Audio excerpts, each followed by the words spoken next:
సద్గురుభ్యో నమః. శ్రీ పూర్ణానందరహిత సద్గురు పుల్లారెడ్డార్య పాదార విందామృత రసాయనం జనన మరణ భ్రాంతిరహిత పూర్ణబోధకం శ్రీ శ్రద్ధానందరహిత గోవిందయార్య మద్గురు పరబ్రహ్మణే నమః. శ్రీమద్గురుదేవులైన శ్రీ శ్రీ శ్రీ శ్రద్ధానందరహిత గోవిందార్య సద్గురు ప్రభు మహారాజుల వారి పాదపద్మములకు నా యొక్క ద్వాదశి శిరస్సాష్టాంగ నమస్సుమాంజలు. స్తోత్రీయ బ్రహ్మనిష్టపరులారా, ఆ విధంగా మనము సద్గురువును ఆశ్రయించినప్పుడే మనకు పరమార్థము తెలియబడుతుంది. అట్లుగాక ఎన్ని చేసినా ఎన్ని సాధనలు ఎమ్మడి మనం పరిగెత్తినా కానీ అవన్నీ నిష్ప్రయోజనములే కానీ నిజములు మనము నిర్ధారించుకోలేము. ఎందుకంటే గురువు ఏమంటున్నాడు ఇక్కడ అంటే, మరుపు సుషుప్తి మూర్ఛయు మరణంబు సమాధియనుచు మానవులెరుకన్ దొరిగిన నరుని శరీరము నెరిగెదరా నరుడు మేనో నెరుగాడోయన్నా తననైనా తానెరుగాడోయన్నా ఎరుగకుండితే ఏమి తిరిగి పుట్టుచునుండు తిరిగి పుట్టడు వాడు గురుబోధగలిగితే ఎరుగాడోయన్నా తననైనా తానెరుగాడోయన్నా. మరుపు సుషుప్తి మూర్ఛయు మరణంబు సమాధి అనుచు మానవులు ఇన్ని రకాలుగా ప్రయాణం చేస్తున్నాడు. ఎట్లా ఉంది అంటే, మరుపు ఎలాంటిదో సుషుప్తి అలాంటిదే, మూర్ఛయు అలాంటిదే, మరణం అలాంటిదే, సమాధి స్థితి కూడా అలాంటిదే. అయితే ఈ అన్ని స్థానాలలో మానవుని శరీరము ఒరిగిపోతుంది, పడిపోతుంది పాపం. మరుపులో శరీరం పడిపోతుంది, మూర్ఛలో శరీరం పడిపోతుంది, సుషుప్తిలో శరీరం పడిపోతుంది, మరణంలో శరీరం పడిపోతుంది, సమాధి స్థితిలో కూడా శరీరం పడిపోతుంది. సమాధి స్థితి అంటే ధ్యానం కదా, ధ్యానంలో శరీరం ఎందుకు పడిపోతుంది అంటారేమో. మనకు బుద్ధుడు ఉన్నాడు కదా, ఇంటి నుంచి పారిపోయి అడవిలోకి పోయి ఆ చెట్టు కింద కూర్చుని వారం రోజులు ఆ సమాధి స్థితి ధ్యానం లేకపోతే వారం రోజులకయ్యే ఆ శరీరం కింద పడిపోయింటే ఆ కొండపోరగాళ్ళు పసలపిల్ల వాళ్ళు వచ్చి ఆ పడిపోయిన అతన్ని లేవనెత్తి కూర్చోబెట్టుకొని ఆ ఆవు పాలు కొన్ని తాపి సృహలేకి తెప్పిస్తారు. శరీరం పడిపోతుంది. పోనీ శరీరం పడిపోయినటువంటి తన శరీరాన్ని ఏమన్నా ఎరుగుతూ ఉన్నాడా? అయ్యో నా శరీరం పడిపోయిందని ఎరుగుతూ ఉన్నాడా? మరుపులో నా శరీరము నేను ఉన్నానని గుర్తా నీకు? సుషుప్తిలో నా శరీరం నేను ఉన్నానని గుర్తా నీకు? మూర్ఛలో నేను ఉన్నాను నా శరీరం ఉన్నదని గుర్తా నీకు? మూర్ఛ వచ్చినటువంటి వాళ్ళు దిబ్బల మీద పడిపోతుంటారు, పాపం రోడ్ల మీద పడిపోతుంటారు. అయ్యో నా శరీరం ఇక్కడ పడిపోయిందే అని ఏమన్నా జ్ఞాపకమా? మరణించినటువంటి వాని స్థితి అంతే.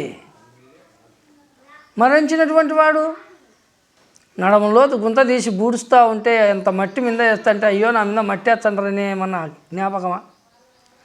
బండెడు కట్టెలు పెట్టి కాలుస్తూ ఉంటే మంట తగులుతుందే నా శరీరం కాలిపోతుందని జ్ఞాపకమా? తన శరీరాన్ని ఎరగడు, తనను ఎరగడు. అటువంటప్పుడు ఏమి ఎరగకుండిది? ఏమి తిరిగి పుట్టుచునుండు. తెలియకుండా ఎక్కడికో పోయినాడు, దావ తెలియకుండా ఎక్కడికో పోయినాడు, తిరిగి మళ్ళీ ఇక్కడికే వస్తాడు. ఎక్కడికి పోతాడు? గమ్యం తెలియని ప్రయాణము. ఎక్కడికి పోతాడు?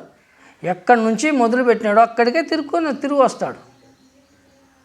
కాబట్టి తిరిగి పుట్టడు వాడు గురుబోధ కలిగితే, ఈ గురుబోధ రహస్యము, ఈ గురుబోధ ధర్మం ఏం చెప్తా ఉందంటే, నాయన పునర్జన్మరహితమైనటువంటి పరమపదాన్ని తెలుసుకునేటువంటి మార్గం ఇది. అందుకే మొట్టమొదటనే జనులారా జనన మరణములన్ తొలగంద్రోయజాలు లక్షణహితమై.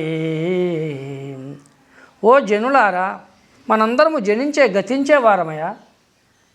ఈ జనన మరణములు అనబడేటువంటి దానిలను తొలగంద్రోయజాలు లక్షణహితమైనటువంటి మార్గమును బోధిస్తున్నానంటున్నాడు గురువుగారు.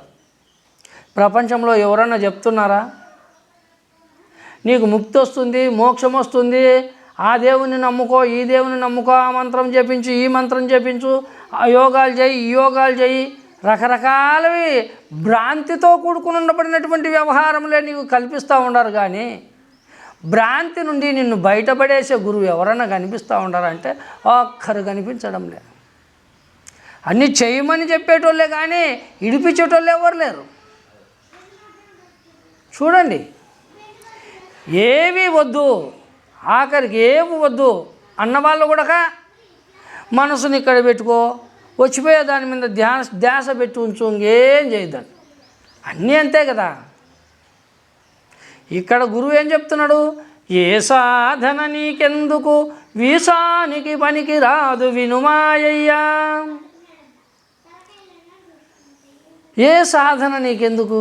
ఎన్నో చేసినావు, దానిల వల్ల ఉపయోగమేమి, దానివల్ల ప్రయోజనమేమి? ఏమంటాడు గురువుగారు? ఇంద్రియముల వశపరచిన ఇంద్రభోగములు మరచిన చంద్రుని వలె వృద్ధి విచయముందుగదే ఈ మనసు. చంద్రుడు అమావాస్య నుండి పౌర్ణమి వరకు దినదిన ప్రవర్ధమానము ఏ విధంగా పెరుగుతూ, పౌర్ణమి నుండి తిరిగి అమావాస్య వచ్చేంతవరకు దినదిన ప్రవర్ధమానం ఏ విధంగా తరుగుతూ ఉన్నాడు, అలాగనే ఈ మనస్సు కూడా పెరగడము తరగడము దీని స్వభావం. ఎంతటి వారికి నిలబడదు. అభ్యాస వైరాగ్యముల చేత మనస్సును నిరోధించవచ్చునని చెప్పినారే కానీ దేనికోసం అభ్యాస వైరాగ్యములు? మనసు నిలబడితే ఏమవుతుంది? ఏమొచ్చిందో చెప్పు. మనసు నిలబెడితే ఏమి తెలియబడింది? ఊరికైపోతావు. ఏమి తెలియబడుతుంది? ఎన్ని సాధనలు చేసినా, దేనిపైన మనస్సు పెట్టినా అన్నీ గుర్తుండేటివే కనుక గుర్తులేకపోతావు. గుర్తురహితము కావడమే పరిపూర్ణ బోధ. ఆ గుర్తు అనబడేటువంటి భ్రమను తొలగించడమే అచల పరిపూర్ణ బోధ. ఆ గుర్తు రాహిత్యమును చేసుకోవడమే జన్మరాహిత్యం. గుర్తు ఉన్నంతవరకు ఈ ప్రపంచంలో నీ నెమిరిలో ఏ కొంచెము శేషం మిగిలినా కానీ నీవు జనన మరణాల పాలుగాక తప్పదు. నెమిరి ఖాళీ అయిపోవాలి, పూర్తిగా డిలీట్ అయిపోవాలి, ఏమీ ఉండకూడదు. మనము మొట్టమొదట కొత్త నెమిరి కొన్నప్పుడు ఎలా ఉందో అలాగ నెమిరి ఖాళీ అయిపోవాలి.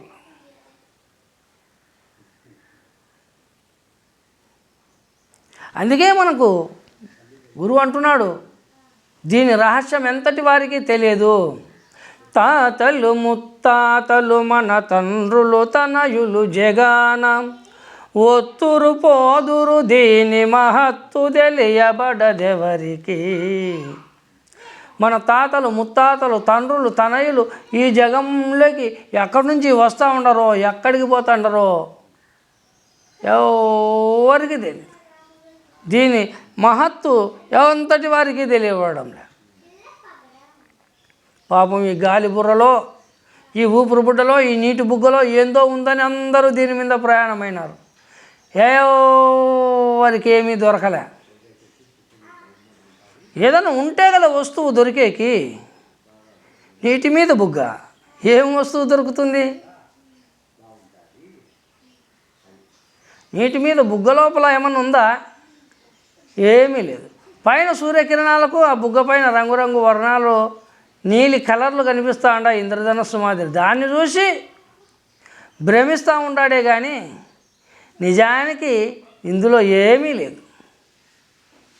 అందుకే పంచభూతముల సమ్మేళనమే ఇందులో గుద్దితే టెంకాయ పగులుతుంది, కానీ ఇడిపోతే ఏముంది? ఇది అన్నీ కూటస్థమైనప్పుడు ఇందులో ఏదో ఉంది అనుకుంటాం, ఇడిపోతే ఏమీ లేదు. కాబట్టి ఏదో ఉందని ప్రయాణం చేసి చేసి చేసి చేసి అందరూ అలిసిపోయి నిద్రపోతున్నారు.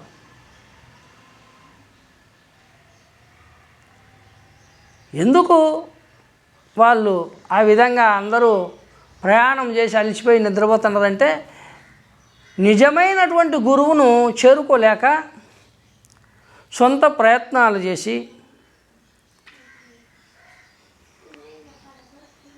స్వయంగా వాళ్ళు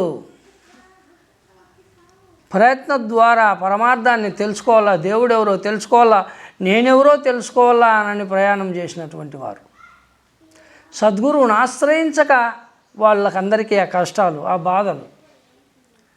సద్గురువును ఆశ్రయించినప్పుడు గురుబోధ ధర్మం తెలియజేస్తుంది, పరమార్థం అంతటా ఉన్నది, ఎందుకు శ్రమిస్తూ ఉండవు. అందుకే ఇవన్నీ ఏ సాధనల జోలి నేను వలనని నీవు భాష చేసితే పరిపూర్ణ బోధ నేను ఎరిగింతుపోకు, ఆ సాధనలందు మరిగి తేరకు అని అన్నాడు గురువుగారు. కాబట్టి ఇంతవరకు చేసినటువంటివన్నీ చాలు, ఇక అన్నీ సాల్వ్ చేసుకొని ఏవి మనము చేసే ఈ సాధనలతో కూడుకొని ఉండబడినటువంటివన్నీ సాల్వ్ చేసుకొని సద్గురు సన్నిధానానికి చేరుకొని ఆ పరమార్థమనగా ఎటువంటిదో దాన్ని గురించి తెలుసుకొని ఈ మానవ జన్మను సార్థకత చేసుకోవడానికే నిజమైనటువంటి జ్ఞాని విచారణ. ప్రపంచులందరూ ఆ పరమార్థాన్ని తెలుసుకొని తరించుతారా అంటే మనము చెప్పలేము. ఎందుకంటే ఎవరి ఇచ్ఛ ప్రకారము వాళ్ళు ప్రయాణం చేస్తూ ఉండరు. కానీ ఎవరైనా ఎంతటి వారైనా ఎంత అజ్ఞానపరులైనా కానీ సద్గురువుని ఆశ్రయించే తప్పక పరమార్థాన్ని తెలుసుకొని తరించుతారు. ఎందుకంటే ముందు వాక్యంలో మనకు గురువుడు అన్నాడు, మొద్దుల నైనను దొల్తురు బద్దుల బద్ధత్వం అడైపాల్చేతురు మీ వద్దకు వచ్చిన గని పరిశుద్ధపు బోధోక్తమైన సూక్తులు గుప్పి అందుకు తగిన యుక్తులు చెప్పి ఆ రకంగా తీర్చిదిద్దుతావనే పెద్దాలచే మీ ప్రసిద్ధి విని వస్తే దిద్దుడి నే ఒట్టి బుద్ధిహీనుడనన్ను సూక్తులు గోపి అందుకు తగిన యుక్తులు చెప్పి. ఈ విధంగా సద్గురువు శిష్యుని తీర్చిదిద్ది పరమార్థాన్ని తెలియజేసేటువంటి వానిగా తెలుసుకునేలాగా నిన్ను తీర్చిదిద్దుతాడు. అటువంటి జ్ఞానాన్ని నీకు ప్రసాదిస్తాడు. కాబట్టి మనమందరం కూడా సద్గురు సన్నిధానానికి చేరి నిజమైన గురుభక్తితో మనము గురుసేవ చేస్తూ నిజ గురు భక్తి. అందుకే మొదట అన్నాడు విరుతార భక్తినని. విరుతార భక్తి అంటే మనం ఇదివరకు చేసినటువంటి దేవతామూర్తుల భక్తి వేరు, ఇక్కడ గురుదేవుని భక్తి వేరు. అన్ని దేవుళ్ళ కంటే ఉత్తమోత్తమైనటువంటి దేవుడు ఎవరు అనగా గురుదేవుడు. అవన్నీ మూర్తులు, కానీ గురువు ప్రత్యక్షాక్షర విగ్రహం గురుపదం ధ్యాయే దివం శాశ్వతం. ప్రత్యక్షంగా ఉండబడినటువంటి దర్శనమిచ్చి పలికి విచారించి మాట్లాడి మనకు అన్ని విధాలుగా సమాధానాలు చెప్పి మనల్ని పరమార్థ విషయమై బోధన చేసి తరింపజేసేటువంటి ప్రత్యక్షాక్షర విగ్రహమే గురువు. కనుక అట్టి సద్గురువును ఆశ్రయించితేనే మనకు పరమపదం ఎటువంటిదో మనకు తెలియబడుతుంది. అందుకే గురునింద చేయక, వ్యక్తిగతంగా గురువుని విచారించక, ఆయన ఏం చెప్తున్నాడు, ఏ వాక్యమును మనకు తెలియపరుస్తున్నాడు అనే అటువంటి విషయం మనము గ్రహించుతూ ప్రయాణం చేస్తే మనం చేరవలసినటువంటి గమ్యం ఏదో మనకు తప్పక మనకు ప్రాప్తించుతుంది, సత్యము తెలియబడుతుంది, నిజ నిర్ధారణ మనకు కలుగుతుంది. కాబట్టి ప్రతి ఒక్కరము గురు సన్నిధానానికి చేరాలని అందరినీ కోరుకుంటూ, ఎందుకంటే ముందే మనము చెప్పుకున్నాము, అందరూ గురువును ఆశ్రయించి తరించినటువంటి మహనీయులే. వయసుతో నిమిత్తం లేదు, కులమత భేదములు లేవు.